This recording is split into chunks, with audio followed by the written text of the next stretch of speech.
Have you ever wondered what happens when grief refuses to let go? When the echo of a loss becomes a living, breathing thing in your own home? Tonight, we delve into a story that explores this very terror, a tale that will linger long after the credits roll. So, turn down the lights, make sure your doors are locked, and prepare to meet the family trapped in a cycle of eternal mourning. The story begins in the oppressive silence of a decaying Victorian mansion. Elias and Sarah sit in a nursery that was never used, surrounded by toys that will never be played with.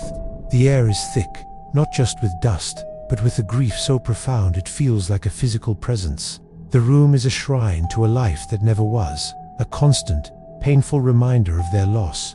They don't speak. There are no words left to say. They just sit, two statues carved from sorrow, lost in the quiet despair of the empty room. And then, it starts. A soft, rhythmic thumping. It seems to come from nowhere and everywhere at once. A faint heartbeat beneath the floorboards. Thump, thump, thump.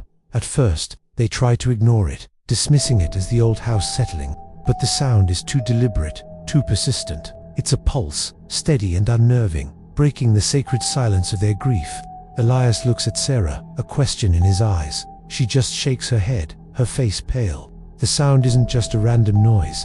It feels like an answer to the unspoken question hanging between them. The heartbeat of the house, or perhaps the ghost of a heartbeat that should have been. As days turn into sleepless nights, the strange occurrences escalate. The house is no longer just settling. It's waking up. The thumping beneath the floor becomes a constant companion, a grim rhythm section to their silent suffering. Then, other things begin to happen. In the nursery, the delicate mobile of painted stars and moons, once perfectly still, begins to spin on its own. It starts slowly, a gentle rotation, but soon accelerates into a violent, dizzying blur. It's as if an unseen, angry hand is twisting it. Elias tries to stop it, but the moment he lets go, it starts again, faster and faster. A whirlwind of color and silent screams. A cold mist, thick and clammy, like a winter fog, starts to form over the empty crib. It clings to the wooden bars, swirling and coiling like a living entity before slowly dissipating, leaving behind an unnatural chill that seeps into their bones. One evening, as Sarah stands paralyzed in the doorway of the nursery, a new sound joins the house's horrifying symphony. It's faint at first, a wet, dragging noise from the darkened hallway. A crawling sound. She strains her ears, her heart pounding in her chest. It's the sound of something small and heavy, pulling itself across the wooden floors. She wants to call out for Elias, but her throat is tight with fear. The sound gets closer, then stops right outside her bedroom door. She stands frozen, listening, waiting for what comes next. The silence that follows is even more terrifying than the sound itself. The terror reaches its peak in the dead of night. That fragile hour when the world is asleep and nightmares feel most real. Elias and Sarah are jolted awake, not by a sound, but by a intense feeling of being watched. The air in their bedroom is ice cold. A sliver of moonlight cuts through the darkness, illuminating a trail on the floor. Small, muddy handprints. They are impossibly tiny, the size of a newborn's hands, yet they are distinct. Each print a perfect, horrifying miniature. The trail leads from the direction of the basement door, across the cold floorboards, and stops directly beside their bed.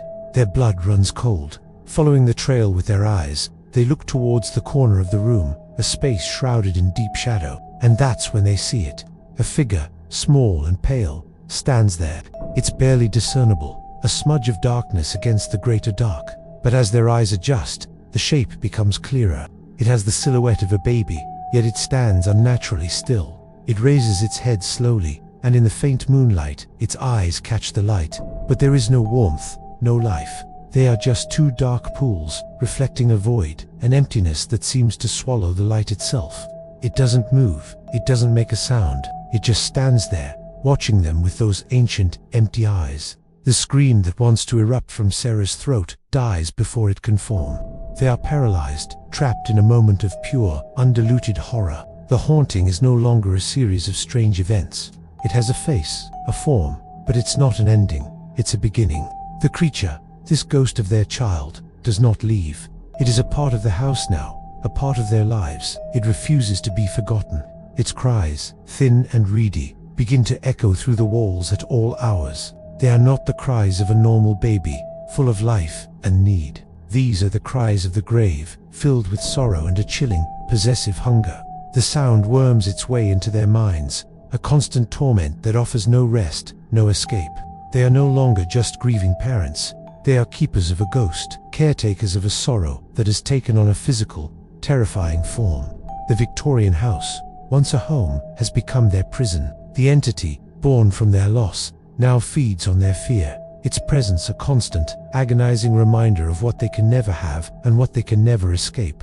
They are trapped, not by locks or chains, but by the unbreakable bonds of grief, caught in a cycle of eternal mourning with the thing that calls itself their child. Their love and loss have created a monster, and now they must live with it forever. What you've just heard is more than just a ghost story. It's a chilling exploration of how grief can become a haunting in itself.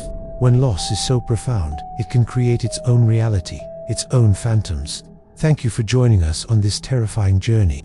If you were captivated by this tale, make sure to hit that subscribe button and ring the notification bell. We have many more stories lurking in the shadows, waiting to be told. Leave a comment below with your thoughts on the story, and let us know what kind of horror you'd like to see next. Until next time, stay safe, and try not to listen for things that go bump in the night.